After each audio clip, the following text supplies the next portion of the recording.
हाँ जी, good evening सबको नमस्कार। उम्मीद करता हूँ सब लोग अच्छे हैं। तो चलिए आज आप लोगों को बताते हैं इलाहाबाद हाई कोर्ट के उस जज साहब के किस्से जो कि बाई बर्थ ब्रिटिश सिटीजन थे। उसके बाद इंडियन सिविल सर्विस के थ्रू इंडियन एडमिनिस्ट्रेशन में आए, वहाँ से जुडिशियल सर्विस में आए, सेशंस जज बने प्री इंडिपेंडेंस इंडिया में, और उसके बाद आज़ादी मिलने के बाद भी वो इसी देश में रह गए, इसी देश की सिटीजनशिप उनको मिली, वो हाई कोर्ट जज बने रहे जीवन के अंत तक।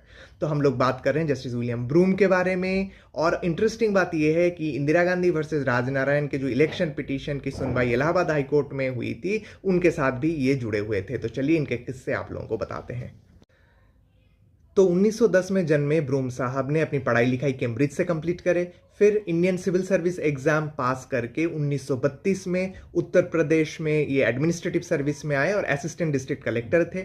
फिर उसी इंडियन सिविल सर्विस के जो जुडिशियल ब्रांच है उसमें वो शिफ्ट हो गए एंड 1941 में एडिशनल डिस्ट्रिक्ट एंड सेशंस जज बने। 43 तक वहीं पे रहे। फिर 43 से 45 वो इलाहाबाद हाई कोर्ट के रजिस्ट्रार बने। फिर 45 से लेकर के 58 तक वो डिस्ट्रिक्ट जुडिशियरी में थे। 58 में वो इलाहाबाद हाई कोर्ट के जज बने और 59 में परमानेंट जज बने। वहीं से 62 साल की उम्र में 1972 में वो रिटायर हो गए। फिर 1988 में बैंगलोर में वो गुजर गए।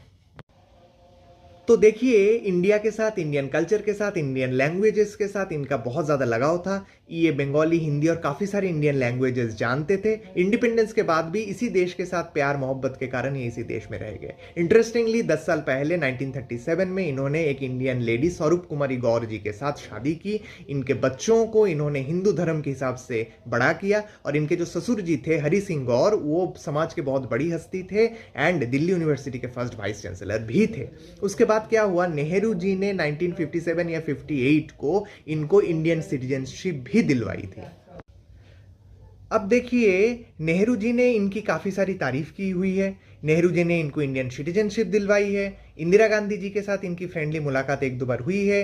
फिर राजीव गांधी, सोनिया गांधी की शादी में भी ये सह परिवार इन्वाइटेड थे। मगर इन सब के बावजूद भी जब the celebrated Indira Gandhi versus Rajnarayan case Allahabad high court पहुंचा था, तो इन्हीं के बेंच में सबसे पहले ये मामला आया था और इन्होंने गांधी परिवार से एसोसिएशन के बावजूद भी राजनारायण जी के इस केस को, जो कि इंदिरा गांधी के खिलाफ था, इसको अलाउ किया था। बट क्योंकि ये कुछ ही दिनों में रिटायर होने वाले थे, इसलिए इन्होंने मामले की सुनवाई कंटिन्यू नहीं करी और वो मामला जस्टिस जगमोहन लाल सिन्हा के बेंच में शिफ्ट हो गया। उसके बाद तो ये मामले ने इतिहास रचा।